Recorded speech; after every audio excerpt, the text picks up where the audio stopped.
Welcome to Sayers and Secrets.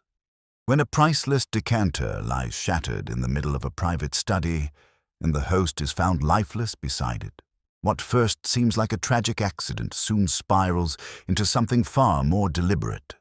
A smear of port on a ledger, a wine-stained cufflink, and a guest who left too early point to secrets long buried beneath polished manners.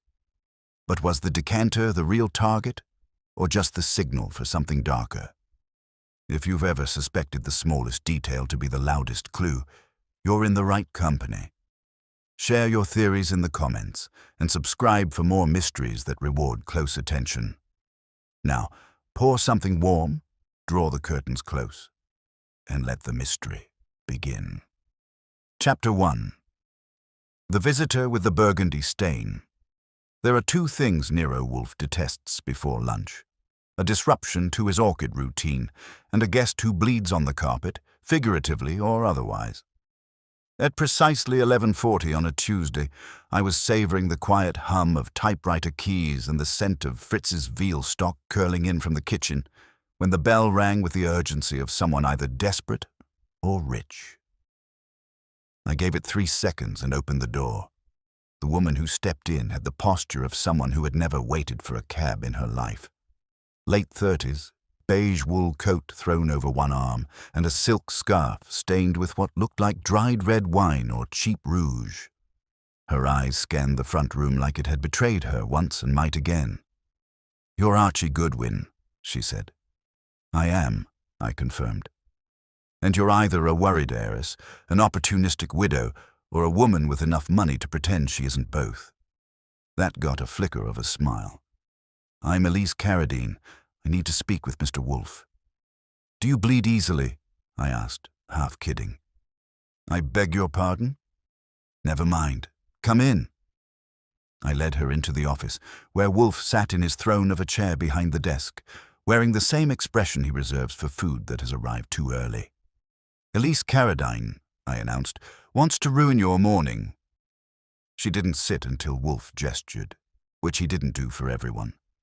He gave her a once-over that wasn't lecherous. It was evaluative, like she might be a faulty bookend. "I understand you're difficult to persuade," she began. "I wouldn't be here if I had options." "Few people who come here do," Wolfe said. "Proceed." "There's been a death. Not murder, not officially. Not yet. My cousin, William Forsyth." "The port magnate?" I asked. "Yes. He died 2 nights ago at a private dinner in his townhouse. Fell from the top of the staircase during dessert. There were 6 of us. The police have ruled it an accident." "But you disagree," Wolfe said, already uninterested in dessert. "I do. William was cautious, controlled. He didn't drink, didn't stumble, and didn't miss steps. In his own house. An accusation based on familiarity," Wolfe said. "Not evidence." Elise reached into her purse and produced a photograph. Not of the victim, of the dining table. Centered in the photo was a decanter, crystal, elegant, and very clearly broken at the neck, the jagged edge protruding from a pool of dark red liquid. "Burgundy," she said. "1953 Pommard, his favorite. The decanter shattered before the fall. There was an argument. Someone raised their voice. A glass was thrown. Then William left the room and fell." Wolfe leaned back. "And the police accepted the broken decanter as a tragic coincidence?" "They never saw it," Elise said. "I took the photo myself, when I returned for my scarf." She pointed to the silk square around her neck, now knotted to hide the stain, the same one from the entryway. Wolfe closed his eyes. I waited. That's always the test. If the gears grind, the job's a maybe. If he starts dictating an orchid inventory, you're done. After a pause, he said, "Archie, who are the others present that night?" I took out my notepad. "Let's hear it, Miss Carradine." She listed them like names on a guest list. Marjorie Langston, William's attorney and former lover. Felix Rourke, his business partner. Jessa Leeds, a socialite and recent beneficiary in William's updated will. Damien Blake, A wine critic who owed William money. Herself, of course. Wolfe opened his eyes. "You believe one of them killed your cousin," he said. "I do." "And you want me to find out who?" he continued. "Yes, before someone else dies, or the truth vanishes like that wine." Wolfe looked at me. "Archie, you will accompany Miss Carradine back to the Forsyth residence. Photograph everything. Secure the decanter if possible. Speak with those guests." I raised an eyebrow. "You're taking the case?" "I detest shattered glass," Wolfe muttered. "It implies carelessness or intention." I stood. "Miss Carradine, care to lead the way?" She gave Wolfe a nod and followed me out.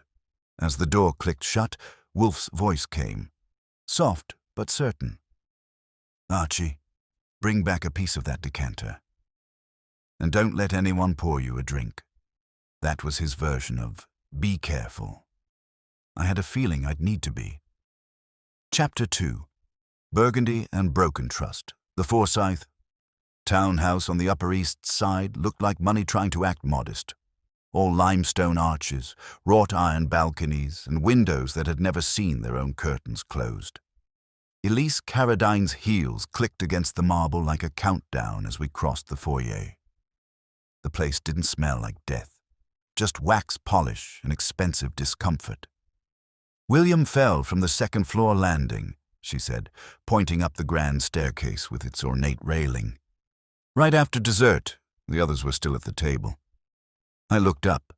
That fall could kill a man, sure, but it was a clean descent, no frayed carpet edges, no loose spindles. Either William Forsyth had spontaneously forgotten physics, or someone had made a suggestion violently. "Where's the dining room?"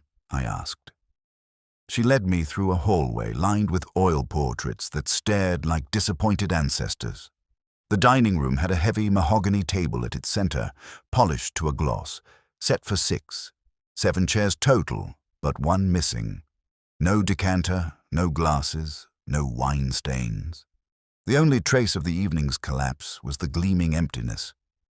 "They cleared it," Elise said, "when the police ruled it accidental." "You said you took a photo." She handed me her phone. I pulled it up.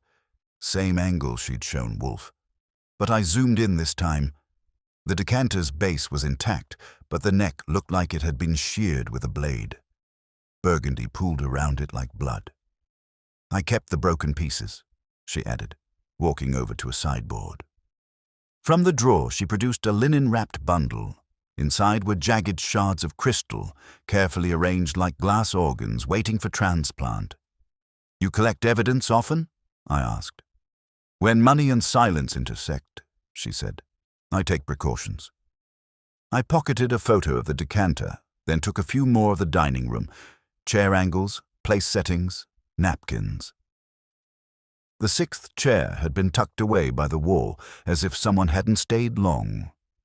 "You said there was yelling?" "Yes." Marjorie and Felix were arguing about a business acquisition. He accused her of delaying contracts for leverage. Then Jessa made a joke about lawyers being sentimental. William stood up. "That's when the glass broke." "Who threw it?" "I didn't see." Convenient, but not useless. I made a mental note. 3 suspects engaged, 1 emotional exit, 1 death. Neat. I asked to see the rest of the house. Elise obliged. The second floor, where the fall occurred, was carpeted and quiet. A landing looked down onto the marble foyer. No railing damage, nothing obvious. But what caught my eye was the rug beneath the landing, rolled slightly off its corner. "Did the police examine that?" I asked. "They barely looked," she said. "No blood, no fracture. Just a very dead cousin." Back downstairs, we settled into the library where William had done his estate work. It smelled like cigars and secrets. I found his desk locked, not unusual, and a small cabinet labeled Correspondence. I tried the handle. Open. Inside were neatly filed letters, mostly typed, some hand-scribbled. One stood out. pale blue stationery, smudged at the edge. "Who used this kind of paper?" I asked. She frowned. "No idea." The letter was unsigned. It read, "You're playing a dangerous game, Will. Keep the will as is and you'll lose more than investments." I whistled. "Well now." I photographed it, slipped it into a file, envelope, and turned to Elise. "When was the will changed?" "Last month. Jessa Leeds was added. 50%. "And the rest?" "The other half was split between Felix and Marjorie. I was removed." "You were originally included?" She nodded. 10%. It didn't matter. I have money, but the change surprised me." "Did it anger you?" Her eyes didn't flinch. "Number." But I wondered why. Jessa barely knew him. That made her interesting. Either she was playing a long game or she was the one person not trying to win. I stepped into the foyer, pulled out my phone, and made a call to Saul Panzer. If there was dirt to be found on the dinner guests, Saul could dig it up with a plastic spoon. "Saul," I said, "need profiles on 4 names. Marjorie Langston, Felix Rourke, Jessa Leeds, Damian Blake. Connections to William Forsyth, financials, legal history, debts. Fast as you can." "Got it," came the reply. "Any favors I should know about?" Elise Carradine might be keeping something back, but she brought wine-stained evidence to our doorstep. That earns her a day's grace. "Copy that."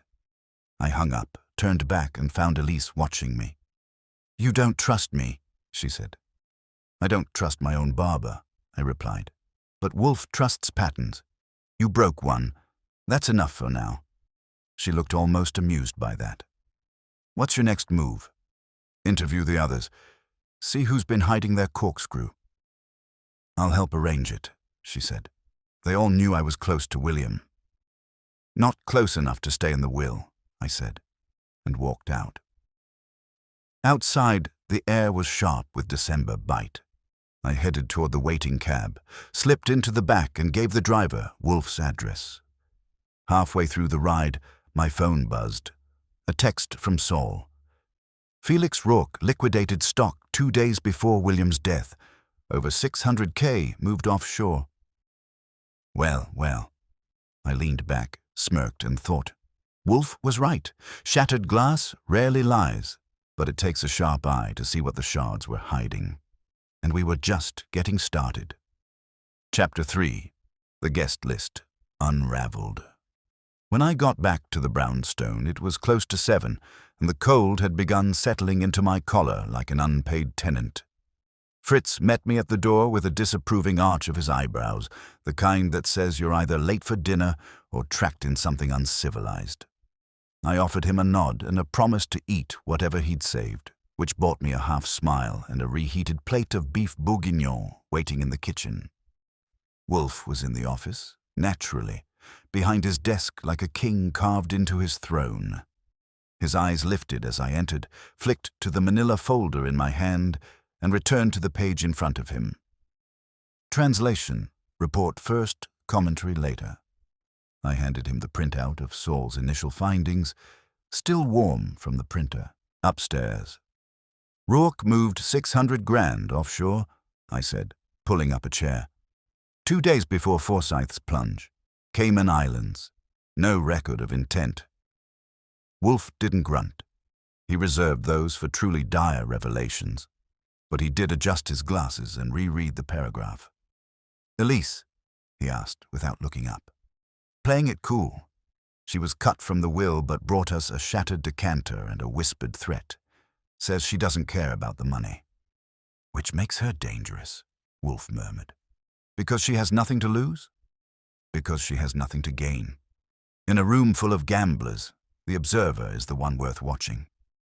He tapped the blue envelope I'd brought earlier, the unsigned note threatening William if he kept the will unchanged. "You found the original?" "Locked among his correspondence. Pale blue paper, smudged edge. Looks like someone handled it in a hurry. Elise claims she doesn't recognize the stationery." Wolfe leaned back in his chair, hands pressed together as if preparing to pray to some forgotten god of logic. We must summon them. Who? The dinner guests, he said. All of them. Assemble the emotional puzzle and observe where the pieces resist fitting. And if they decline, then their reasons will serve as evidence. I nodded. I'll need a day. You'll have 2. Fritz insists on duck à l'orange tomorrow, and I've no desire to have it interrupted. Understood. Before heading back out into the chill, I phoned Elise and told her we'd need to interview everyone who'd attended that last dinner.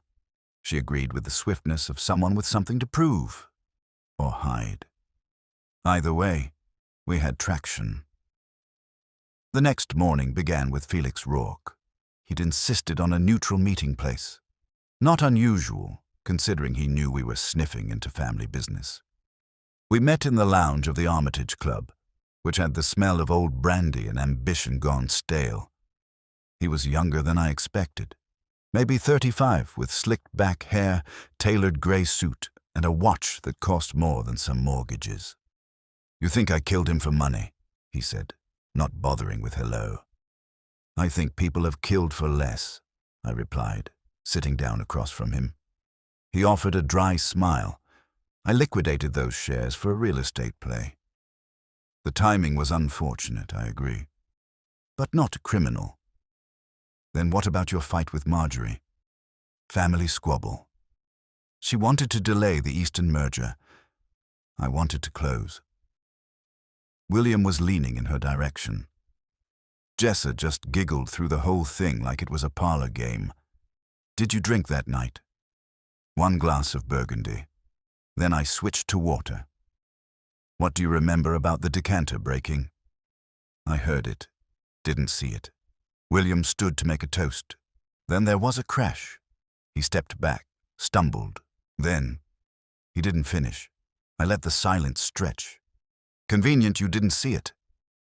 It was chaos. Sure, I said, making a note. One more thing.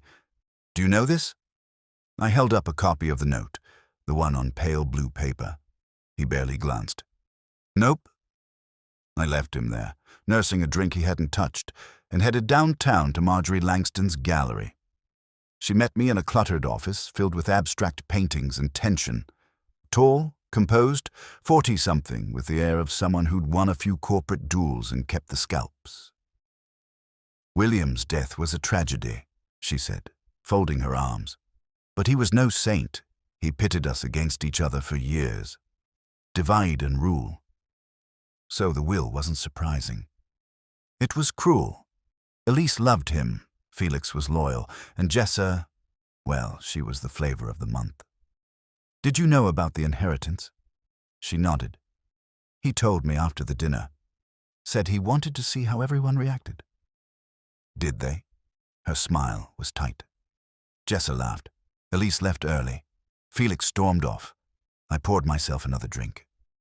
Conveniently collected, I said. Like you knew someone might come asking. I collect behavior, she said. Yours included. I liked her, which made me trust her less. Ever see this? I showed the note again. She studied it. I've seen paper like that before. Jessa carries a diary. Pale blue.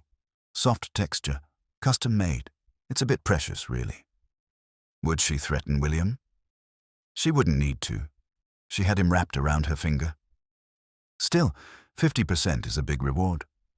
She was the last one who saw him alive. That was new. I perked up. You sure? She went to check on him, claimed he needed rest, came back downstairs 10 minutes later. Then we heard the fall. I thanked her and left. Outside, I called Saul again.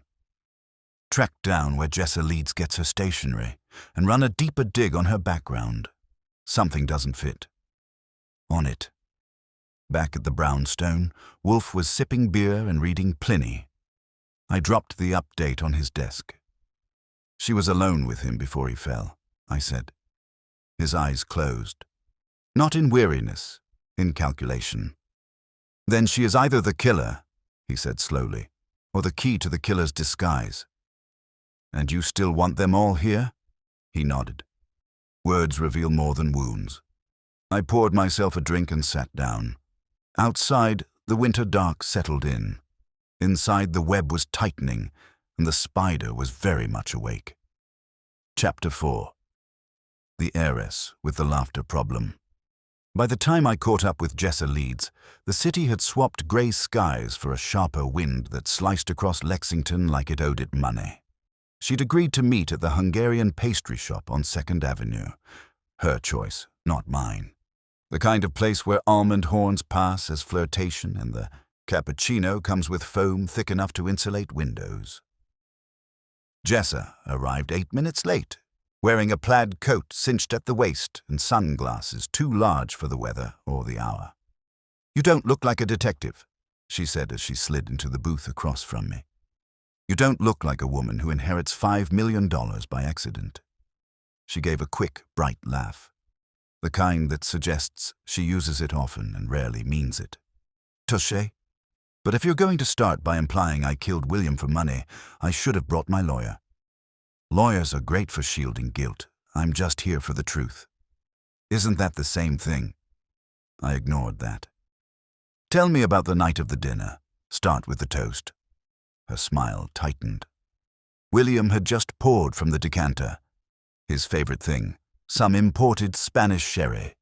He tapped his glass, raised it, then tripped over something. Glass everywhere. Everyone freaked out. Marjorie started shouting. Elise was gone. Felix blamed the rug. "But you were the one who went upstairs." "Yes. William said he wasn't feeling great. Asked me to help him to the study. I got him there. He said he'd rest a minute, then come back down. He never did." "Did you stay with him?" "For maybe 5 minutes, then I left." "Why?"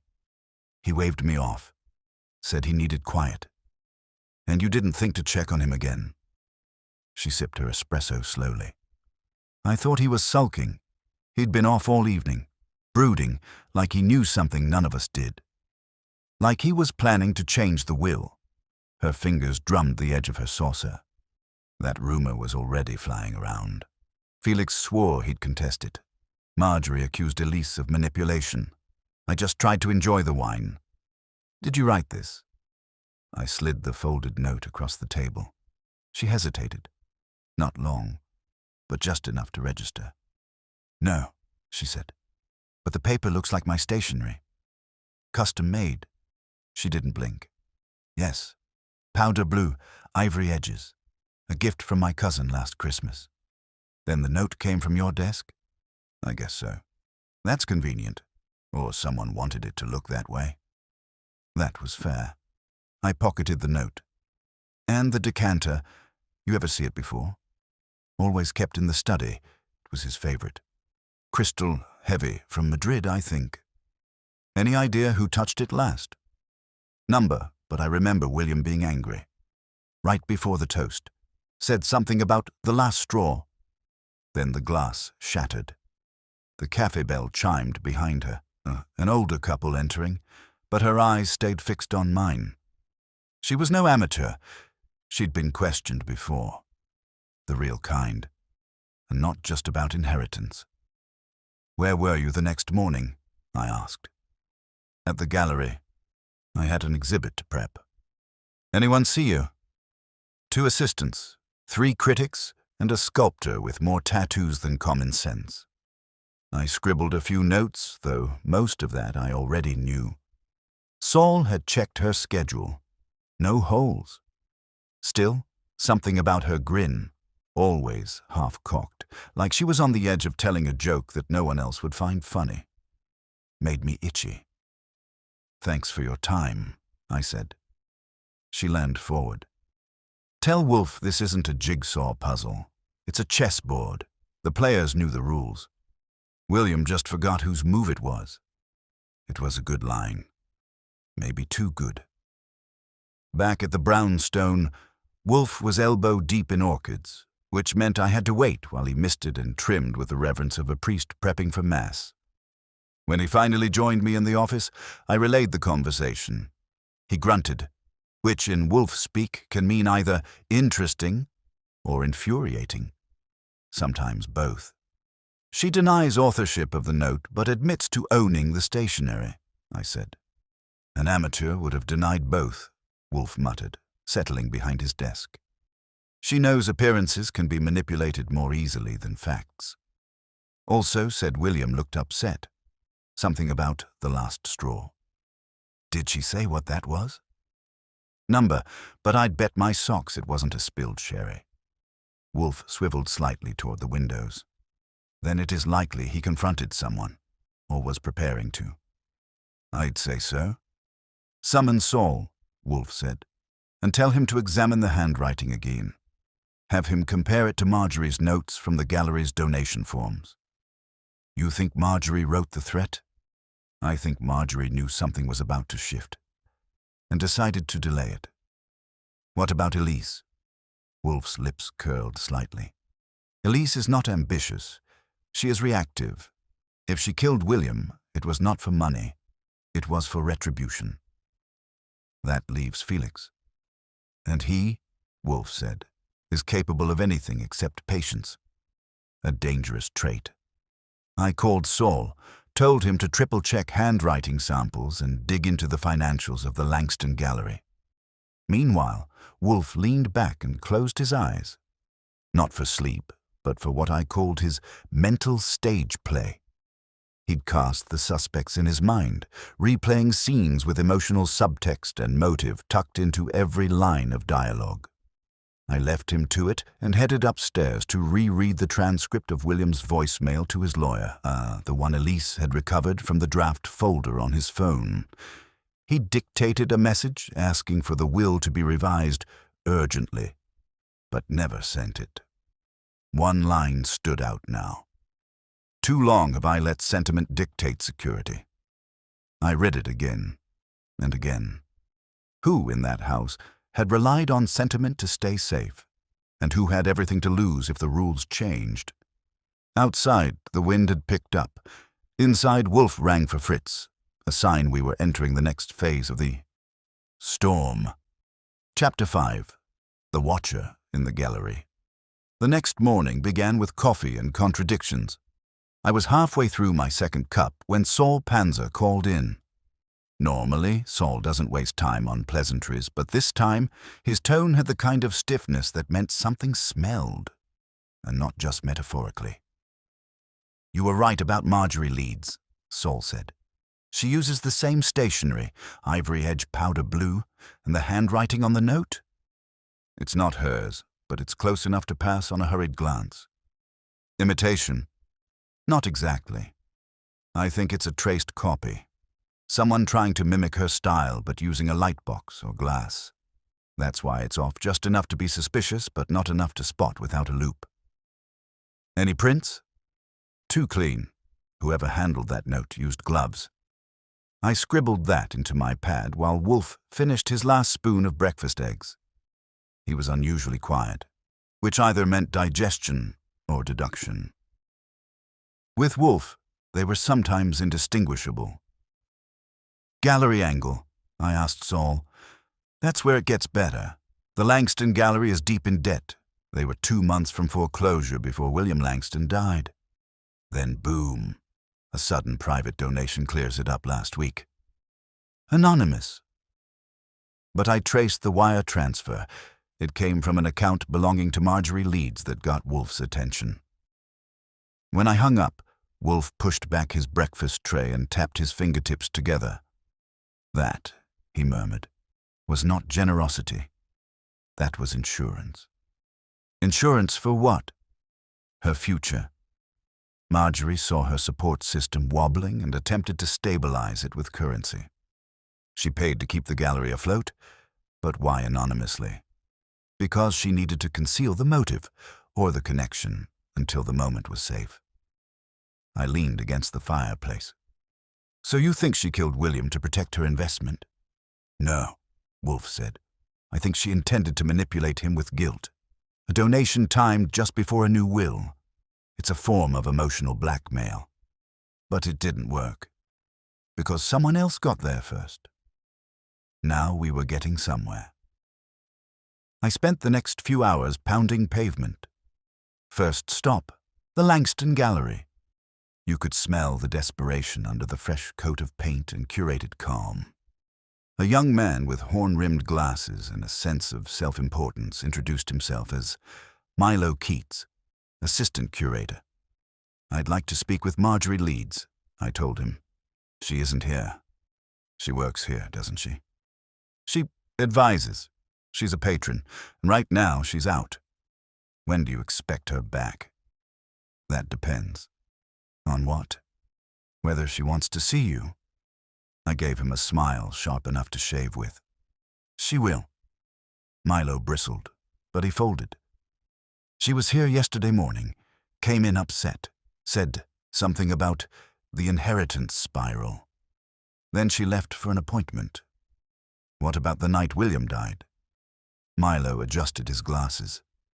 "She came in around noon the next day, looked shaken, said the family was in chaos, asked me to push back her lecture schedule." "What was her relationship to William?" "Cousins, but distant. She admired him, said he was a guardian of legacy." "Whatever that means." "Did she ever mention the will?" He hesitated. "Only that she hoped it wouldn't change." That was enough for now. I left the gallery and rang up Fred Durkin, who'd been trailing Elise since yesterday. He checked in with a verbal shrug. "She's clean," he said. "Too clean. Never leaves the co-op except for her tennis club and her therapist." "Therapist?" "Yep. Once a week. Same place. East 72nd. I made a mental note. Sometimes the safest place to hide something isn't under a rug. It's inside someone's head. Back at the brownstone, Wolfe had taken refuge in the plant rooms again. Fritz told me he'd barely spoken since breakfast, which meant his mind was cracking open the case piece by piece like a walnut shell. I filled him in on the gallery visit, the assistant, and Elise's tight itinerary. Wolfe listened with closed eyes, nodding now and then like a man conducting an internal symphony. When I mentioned Marjorie's phrase, "inheritance spiral," he grunted softly. "Words matter, Archie," he said. "That's a phrase born of fear, not ambition.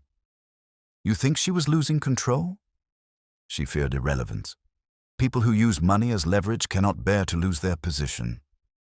"So what's next?" "You'll see Felix Langston. Speak plainly. Gauge his reaction to the will. But more importantly, yes? Observe what he does not say." That afternoon I rang Felix's office and pretended to be a journalist. He bit the bait, lured by the chance to appear in the papers, looking noble and wronged. His office was in a limestone building near Madison Square, tastefully masculine, with leather chairs and a globe that didn't spin. "Mr. Goodwin," he said, shaking my hand with practiced confidence. "I've already spoken to the police." "Sure," I said, settling in. "But I'm not the police. I'm just trying to understand what happened." He leaned back, fingertips together. "My uncle was a complicated man." "Complicated how?" "Generous and impulsive. Principled but inconsistent. He changed his mind frequently, especially about money." "You expected to inherit?" "Wouldn't you?" I gave him a thin smile. "Did you know about the changes to the will?" I suspected. Jessa hinted. Elise played coy. Marjorie, of course, acted like royalty. "And you?" "I prepared for the worst, but I didn't kill him." "Never said you did." "You didn't have to." I stood. "Do you know what happened to the decanter?" He blinked. "It shattered." "I mean before that." "Who handled it?" "I believe William poured it himself." "No one touched it before." He frowned. "Marjorie may have brought it out, or maybe Elise." "Which was it?" "I don't recall." That made two of us. I returned to the brownstone in time for beer hour. Wolfe was seated, waiting. "Well?" he asked. "Felix is a shark with a speechwriter. Says he suspected the will was changing, blames everyone but himself." "Anything notable?" "He claims not to recall who touched the decanter before William." Wolfe's eyes narrowed. "That," he said, "is significant." People remember the hand that offers poison, even if it's only sherry. What now? Now, Wolfe said, we stop asking questions. I raised a brow. And do what? Wolfe leaned back. We invite the answers to come to us. Chapter 6. The Man in the Armchair. By the time I'd finished my sandwich and washed it down with Fritz's house-brewed root beer, Wolfe had issued one of his dreaded decrees. We were no longer leaving the brownstone until further notice. I've handled footwork in sweltering summers and blizzards that would scare a moose, but cabin arrest under Wolfe's eyebrow-arched supervision is its own particular form of torture. He sat planted in his oversized chair like a sentient mountain, eyes half-lidded, lips pursed as if annoyed at the air molecules for moving too freely. I knew the drill. The silence wasn't absence, it was bait. So, I ventured, settling into the red chair across from him, what are we waiting for? We've pulled threads. Now we wait to see which fabric tears. He didn't elaborate. That was Wolfe's style. Deliver ambiguity with the calm assurance of divine revelation. 10 minutes later, the front doorbell rang. Fritz appeared a moment after and said with precise alarm, "Miss Jessa Langston is here." I didn't need prompting. I ushered her in, and she looked more put together than she had the first day. Still tense, still wrapped in nervous energy, but now with a purposeful glint in her eye. Like she'd made a decision and come to confess or conspire. "Mr. Wolfe," she said, "I know I wasn't entirely truthful." Wolfe gave a gracious nod. "You're among professionals, Miss Langston. Deceit is anticipated." That didn't relax her much. She sat down and looked at me. "Do you know what it's like to grow up in a family where money is love?" "Not personally," I said, "but I've met the kind." She exhaled slowly. William Langston loved his legacy more than he loved his relatives. His entire identity was wrapped in the foundation. That's why everyone was terrified when he started rewriting the will. "And now that he's dead?" I asked. "Now everyone's pretending they weren't." She fished in her purse and drew out a folded piece of paper. "I found this wedged behind a drawer in William's study. I don't know who wrote it, but it's not in his handwriting." Wolfe extended his hand, and she passed it over. I leaned to peek as he unfolded it. It was short. "If you go through with this, the consequences will be yours to bear. The legacy will not die with your whims." Unsigned. Typed. On plain bond paper. "Did you show this to the police?" Wolfe asked. She shook her head. "I was afraid they'd think I was trying to direct suspicion." "And are you?" "No," she said firmly. "I want the truth, even if it indicts a member of your family." She hesitated. Even then. After she left, a little lighter for having told someone I guessed, Wolfe handed me the note and tapped his temple. "That," he said, "isn't a threat. It's a warning from someone with a personal stake. Someone who sees the will as sacrilege." "You think Marjorie again? Number 2 emotional? This is rigid. Felix, perhaps, or someone using Felix's voice. I can have Saul look into it." "You will," Wolfe said. "But not yet. First, invite them all here." That got my eyebrows climbing. "All?" "Yes, tomorrow night, 8 o'clock. Send a note to Marjorie, Felix, Elise, Jessa. Invite them to discuss the will and its implications." "You expect them to come?" "They'll come," he said. "Fear is a stronger summons than curiosity." The next day was one long chess match with phone calls and passive-aggressive acceptances. Felix agreed within minutes. He probably smelled a PR opportunity. Marjorie sent a stiff reply by messenger. Elise refused at first, then changed her mind after I casually mentioned that Wolfe had spoken to the police again. Jessa simply said, "Yes, thank you." By 7:30, Wolfe was in the office, orchids misted, yellow globe on, with his hands steepled like a man preparing for surgery. "They'll be nervous," I said, straightening the chairs. Think they'll play nice? No, Wolfe said. They'll play honest. For the first time. The guests began arriving shortly after 8. One by one they were ushered into the front room. Felix in his double-breasted ambition, Marjorie wrapped in furs like armor, Elise gliding in as though on a stage, and Jessa looking like she had questions she wasn't sure how to ask. Wolfe waited until they were seated before speaking. "Ladies and gentlemen," he began, "thank you for indulging my invitation. The matter of William Langston's death has not only legal consequences, but emotional and financial ones for each of you." Marjorie bristled. "Is this a legal proceeding?" "No," Wolfe said. "It's a logical one." He folded his hands over his midsection. "I'm interested in one particular object. A decanter shattered the night. Mr. Langston died. Who among you handled it last?" They exchanged glances like schoolchildren caught cheating. "I believe William did," Felix offered. "He poured," Elise added. "That's all I saw." "And you, Miss Langston?" Wolfe turned to Jessa. "I wasn't in the room," she said. "I came in after." Wolfe looked to Marjorie, who sat still, lips tight. "I may have brought it out," she said, "but I didn't touch the glasses." Wolfe hummed. "The decanter, ladies and gentlemen, contained not just sherry, but intent. Someone used it to make a point, violently. That person miscalculated, not just the dosage, but the response. William Langston did not die quietly, nor did he die accidentally." Elise paled. Felix fidgeted. Marjorie narrowed her eyes. "This is outrageous," Felix said. "You're implying—" "I imply nothing," Wolfe said coolly. "I state that the sequence of actions around the decanter was not arbitrary. Someone planned that moment." I could feel the tension crawl up the walls like ivy. No one spoke. Then Wolfe smiled.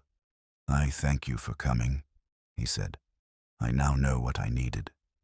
He rang the bell, and Fritz arrived to escort them out. They left like shadows. Stiff, silent, unsure of whether they'd been accused or acquitted. After the door shut behind the last of them, I looked at Wolfe. "Well?" He nodded once. "It's almost complete." I poured him a beer. "You know who?" "Yes." "And you're not telling?" He sipped. "Not yet." "Why?" Wolfe looked up, eyes twinkling. "Because the guilty one still believes they're safe." Chapter 7. The Eyes of Saul Panzer. The following morning, Wolfe waited until exactly 9:15 before announcing it was time to unleash Saul Panzer. Now, I've seen Saul operate like a scalpel, neat, quiet, and almost surgical in the way he extracts facts people didn't know they were hiding. Wolfe only summoned him when a case was hanging by a thread too slippery for the rest of us. When I called, Saul said only, "Be there in 15." And true to form, rang the bell at 9:30 sharp. Wolfe wasted no time. "Mr. Panzer, you will devote the next 12 hours to tracing the origin of this." He handed Saul the typed note Jessa had brought in, the not-so-veiled threat warning William Langston not to change the will. "Typed?" Saul asked, examining the sheet with a jeweler's eye. "That'll narrow it down. Not many people using a Remington noiseless these days. This looks like an elite model, probably private office or study. You will cross-reference every typewriter used in Langston Foundation communications and cross-check with Elise's company, Felix's press releases, and Marjorie's social engagements." "Piece of cake," Saul muttered, already halfway out the door. With Saul launched, Wolfe did something he rarely did during business hours. He stood.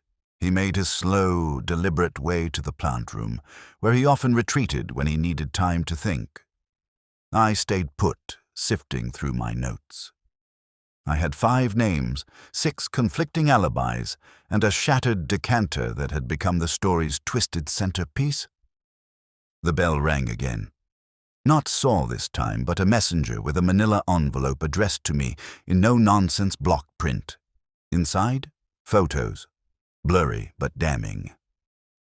One showed Elise at an antique shop on 82nd and Lexington 2 days before the luncheon. The same shop, if I wasn't mistaken, where Langston bought the decanter that was later used to poison him. The photos weren't signed. No note. Just an address scrawled on the back of one. 45 Van Alstyne Court. I took the photos to Wolfe, who returned from the orchids just as I laid them out. "Interesting," he said, glancing at them. "Did you verify this address?" Number I was going to head there after lunch. "Don't," Wolfe said. "Send Saul." That caught me off guard. "You think it's a trap?" "I think," Wolfe said slowly, "that whoever sent these believes you're more predictable than Saul. Should I be insulted?" "No," he said, "just alive." While Saul took the photos and address in stride, as he took everything, I redirected my energy toward a follow-up with Elise Langston. Her office was a high-rise near Bryant Park, full of angular chairs and hushed assistants. She greeted me with a smile that could chill coffee. "You again," she said. "What now?" "Decanters," I said, sinking into the offered chair. "And antiques. You're fond of both, I hear." She didn't blink. "Is that a crime?" But it's interesting timing. You bought a cut crystal sherry decanter the same week your uncle died. By poisoned sherry." She crossed her legs. "Coincidence." "You didn't think he'd be using it." "I gave it to him," she said evenly. "As a peace offering. We'd argued about the foundation, the direction of the new grants, and I wanted to make things right." "That's touching. Got a receipt?" "Of course." She pulled it from her desk drawer without hesitation. It was dated 2 days before the luncheon, paid in cash. I took it back to Wolfe. He glanced at it, then said, "It's too neat." "She expected this?" "No," Wolfe said, "but she prepared for it, which means she thought someone else might notice." Just then the phone rang. It was Saul. "I found the address. You were right. It's a decoy." "Whose?" "Rental under a shell name. But I found the real sender, an ex-journalist named Marty Kelman. Used to write for the Ledger. Got bounced after accusing Felix Langston of financial shenanigans 3 years ago." Wolfe was already nodding. "Bring him." An hour later, Kelman was in the office, grizzled and bitter-looking, with a cane that seemed less for walking and more for whacking liars. "I sent the pictures," he admitted before we even asked. "I thought you should know Elise had motive." "And you?" I asked. "What's your interest?" He shrugged. "Langston ruined my life. I used to have a name. Now I ghostwrite press releases for a hedge fund. If someone offed him, I figured the world wouldn't miss him." "But you didn't kill him," Wolfe said. Kelman let out a bitter laugh. "Poison? Please. I'd have written a book." Wolfe dismissed him, but the air felt tighter now. "The net," Wolfe said softly, "is closing." I nodded. "You gonna spring it yet?" "No," Wolfe said. "Tomorrow." "Why wait?" "Because the final mistake," Wolfe said, "has not yet been made." That night after dinner, Wolfe stayed in the office an hour longer than usual, staring at the decanter's broken shards in a velvet-lined box Saul had retrieved from the police. He didn't speak. He didn't move. And when I finally turned out the light, he was still there, the man in the armchair, waiting for the last thread to snap. Chapter 8. The Blush on a Silver Spoon. The next morning began with an unusual sound in the brownstone. Silence. Wolfe hadn't summoned Fritz for breakfast, hadn't issued any complaints about the raspberries being underripe, and most damning of all, hadn't even opened the mail. That meant one thing. Wolfe was thinking, and when Wolfe was thinking, the rest of us were supposed to pretend we weren't breathing. I tiptoed to the office door and leaned in. He was there, of course, in the big chair, yellow pajamas replaced by a brown suit that was only worn when he knew things were about to get interesting. His eyes were closed, but he wasn't asleep. "The decanter," he said without opening them, was a red herring. I figured it wasn't a green one, I said. Too little algae. His lips twitched, which was the wolf equivalent of throwing his head back and howling with laughter. The poison, he continued, was not in the sherry. That stopped me cold. Say again. The poison was not in the sherry, he repeated. It was in the spoon. Which spoon? The one Langston used to stir his drink. Marjorie explained that he always added a pinch of powdered sugar to cut the bite of the sherry. He used the same silver spoon, rinsed and dried after each use, but not washed. Felix fetched it from the kitchen at the luncheon, remember? I nodded. I remembered Felix storming in, claiming Marjorie had misplaced it and accusing her of carelessness. So the spoon was already poisoned, I said slowly. Precisely. But who had access to it? Everyone, Wolfe said. But only one had reason to suspect it would be used at that moment. That's when the phone rang. Fritz picked up in the hall and a moment later knocked once and entered. Mr. Panzer is calling from the field. Wolfe nodded, and I took the extension. Talk, I said. I tracked down the waiter who served the sherry at the luncheon. He says Langston was in a foul mood, sent the first glass back because it was too warm. So the replacement was poured fresh from the bottle Marjorie had opened. But, and here's the kicker, he remembers Langston telling Felix to fetch his damn spoon from the kitchen. So Felix touched it last. No, Saul said. He never brought it. Marjorie did. 10 minutes later. She said she found it in the drawer under the butcher block, wrapped in linen. I hung up and repeated the report to Wolfe. He tapped the armrest once, twice. Archie, call everyone. 3 p.m. in the office. I will be prepared. By 2:45, the office smelled faintly of orchid pollen and danger. Felix Langston arrived first, pacing the floor like it was a courtroom. Marjorie followed, tight-lipped and watchful. Elise strolled in last, all elegance and indifference, settling into the far corner as if she were attending a poetry reading. Wolfe didn't speak until 3 o'clock on the dot. You are here, he said, because Mr. Langston was murdered. The method was poison, but not in the glass or in the bottle. It was administered through the instrument he alone used, a silver spoon. That got their attention. Felix leaned forward. But I never... You did not deliver it, Wolfe said, but you ensured others believed you had. A neat trick. Deflect suspicion by volunteering to fetch the very object laced with death. That's absurd, Felix snapped. Number its strategy, Wolfe said. But you, sir, were not the strategist. You were the shield. His eyes shifted. To understand motive, Wolfe went on.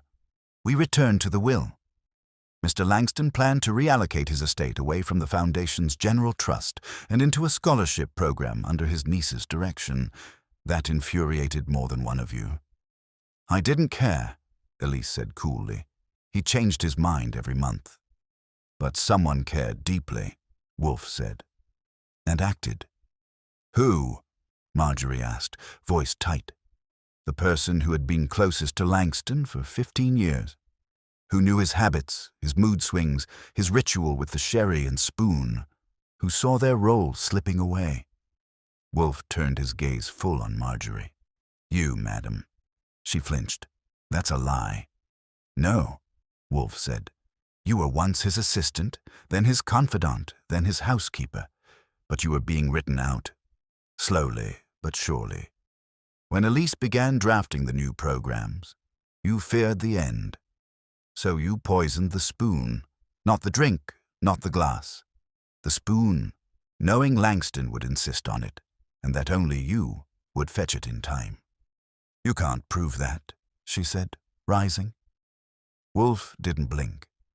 The napkin you wrapped it in contained traces of sodium fluoroacetate, a rare compound used in pest control. Fritz identified it by smell. Felix turned to her, horror dawning. You killed him, he said. You said you found it under the butcher block. I did, she snapped, because I hid it there the day before. I knew he'd want it. I didn't mean for... She stopped, breath catching. Wolfe folded his hands. Confession noted. Marjorie sank back down, pale and silent. Elise stood. Are we finished? Wolfe inclined his head. We are. I called Kramer myself.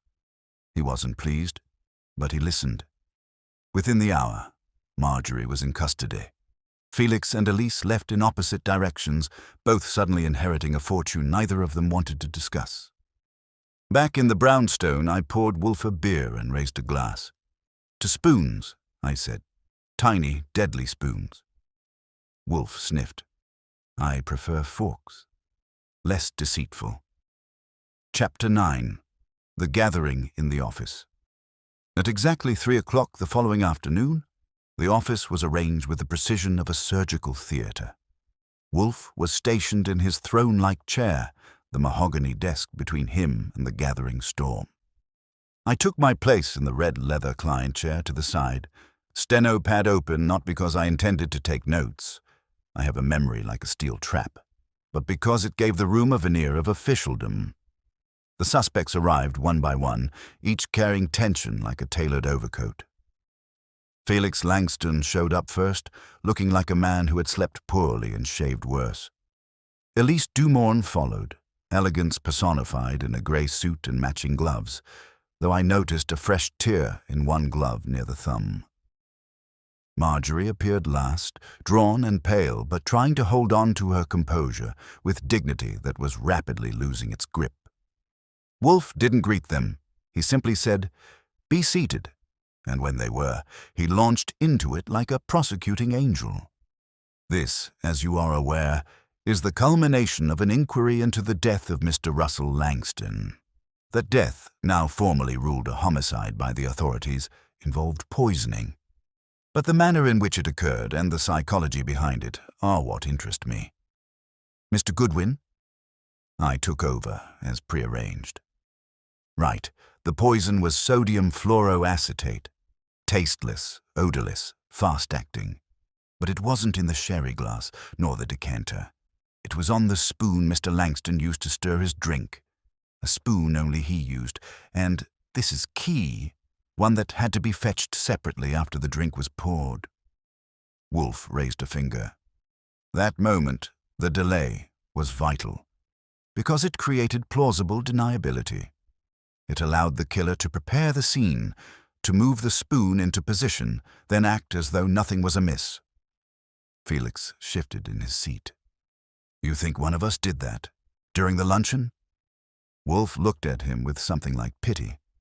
No, Mr. Langston. I know one of you did that. And I know precisely which.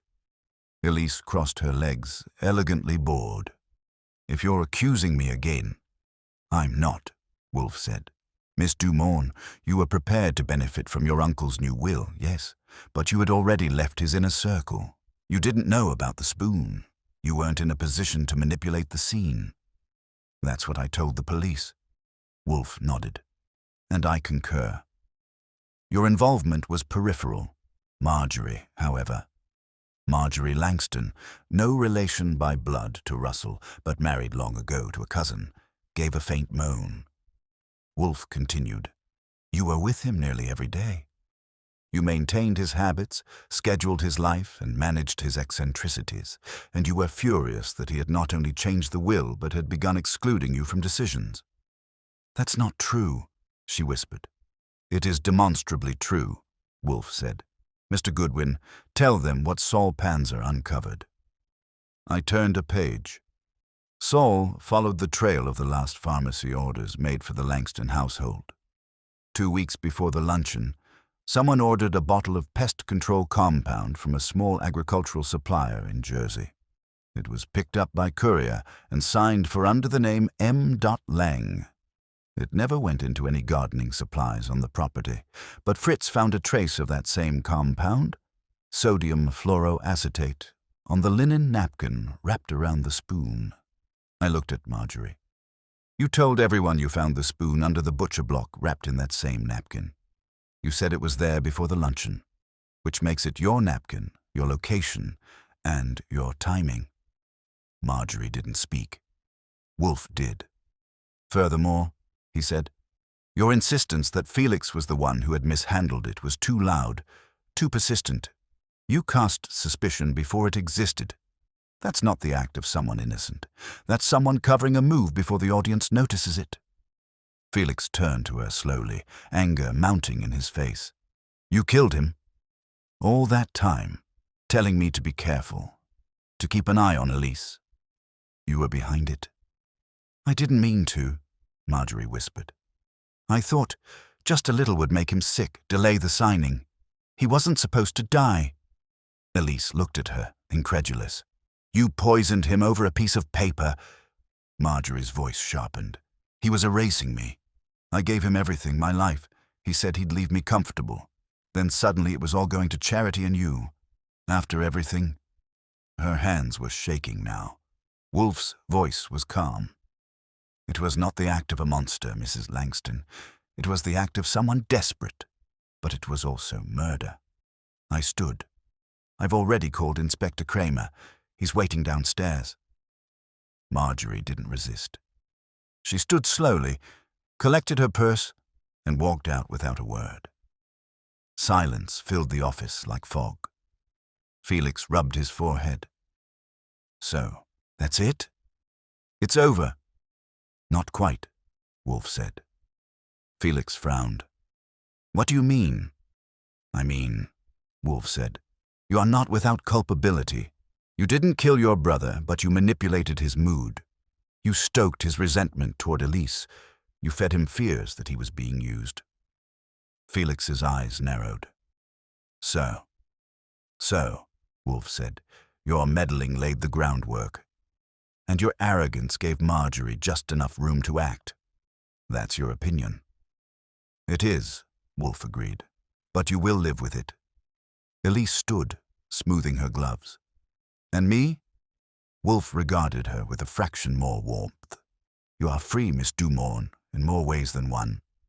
She gave a nod, not of gratitude, but acknowledgement.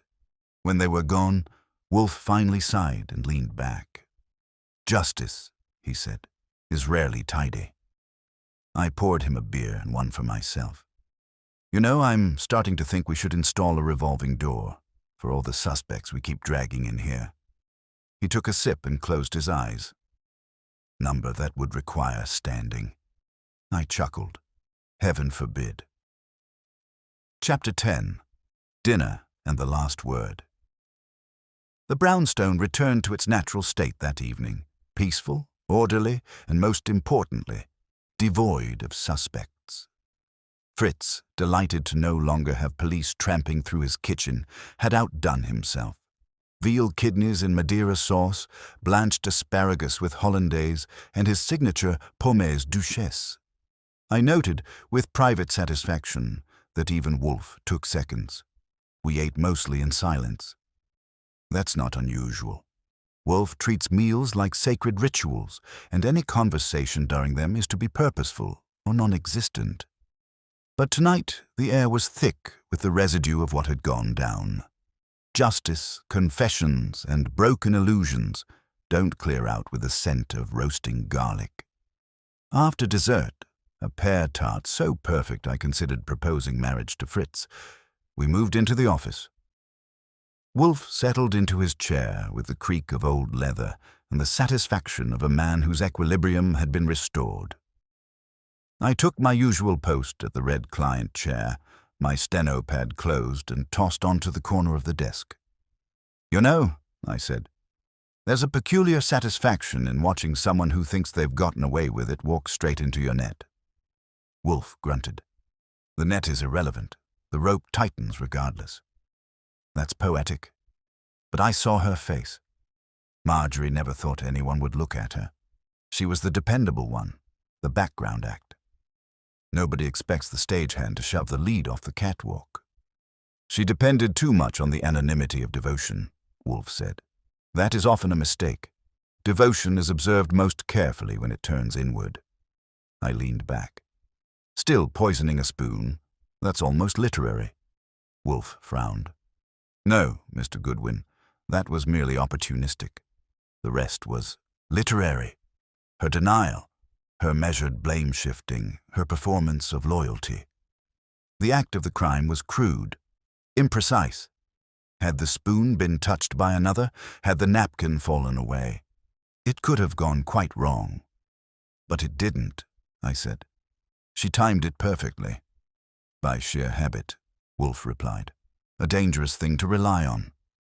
I let that sit for a second, then said, You know, I think Felix got off easy. He did nothing criminal. Maybe not legally, but morally, he steered the ship into the rocks and then blamed the lighthouse. Wolfe gave me a flat look. You are waxing metaphoric again. Guilty. But he stirred the pot, set Elise up as the villain, planted poison in everyone's ears. If Marjorie hadn't killed Russell, maybe Felix would have pushed Russell into cutting her off anyway. He plays long games. Wolfe lifted his brows slightly. That may be. But he committed no murder. I stood and stretched. What happens to Elise now? She inherits, Wolfe said, matter of fact. Langston's last will stands. Marjorie's arrest doesn't invalidate it. She didn't look happy. Money is cold comfort when betrayal is warm in the blood. There was a knock at the door, and Fritz entered with 2 mugs of coffee. One for Wolfe, one for me. He set them down and retreated silently. Wolfe sipped and closed his eyes. You handled yourself well, Archie. Why, thank you. I do try. Even your improvisation at the spoon discovery. You revealed just enough. I tipped an invisible hat. Timing is everything. He opened one eye. Modesty is not your strength. It's not even in my skill set. We sat for a while, in comfortable silence, the kind only possible when a case is closed and the living room isn't being treated like a tactical war room. Outside, the city breathed its usual rhythm. Sirens, traffic, and the distant murmur of lives being lived too loudly. You think Marjorie meant it? I asked finally. About not wanting him dead? Wolfe's eyes opened fully. Yes, her statement was consistent with the psychology. She sought pause, not permanence. But she got permanence anyway. As is often the case with improvised malice, Wolfe said. Intent is fluid, consequence is not. I nodded, watching the steam curl off my coffee. Still, makes you wonder how many people are sitting in their kitchens right now, nursing a grudge and thinking of a little spoon. Wolfe didn't respond. He had closed his eyes again, either deep in thought or merely pretending I wasn't speaking. Either was equally possible. I sipped my coffee. You know, for a man who never leaves his house, you sure cause a lot of trouble out there. No, Wolfe said without opening his eyes. I merely provide clarity. The trouble already exists. I illuminate it. Like a lighthouse, I said, grinning. He opened one eye again. That metaphor, Mr. Goodwin, will cost you $1. I saluted. Worth every penny. The clock ticked on the wall behind us. A new case would eventually come. Another heir, another body, another luncheon gone wrong. But for now, the office was quiet, the coffee was hot, and justice, at least in one sliver of New York, had been served. So I sat back in the red-leathered chair, crossed my legs, and watched as Nero Wolfe, genius, curmudgeon, and immovable detective, drifted off into one of his rare, satisfied naps. Because peace never lasts, but when it does come, you might as well enjoy it. And me. I'd earned my break. After all, tomorrow's another puzzle, and I'm the one who always opens the door.